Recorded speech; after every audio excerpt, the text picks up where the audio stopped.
Emmanuel Damas died in ICE custody.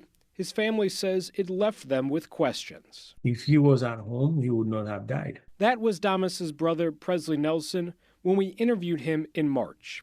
He said Damas had complained about a toothache for days before he was taken to a hospital. Now, 2 months later, this report from the Maricopa County Medical Examiner reveals how Damas died and what led up to it. The MA looked at records provided by Core Civic.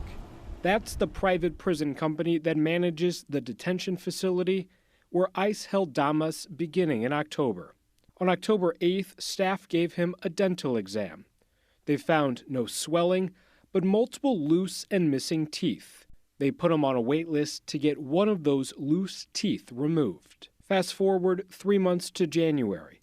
That's when the extraction was scheduled. But Damas reported no pain anymore and refused to sign an extraction form.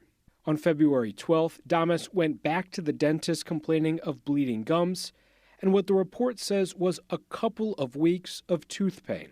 The dentist recommended pulling 2 teeth. Damas reportedly refused.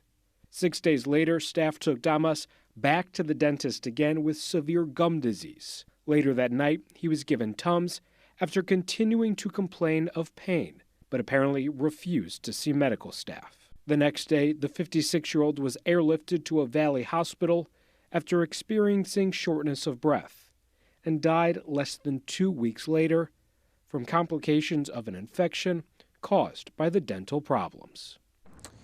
And the attorneys for the Damas family tell us in a statement today that Emmanuel died because of shocking failures of Core Civic and ICE staff, and that the family remains committed to seeking justice and accountability.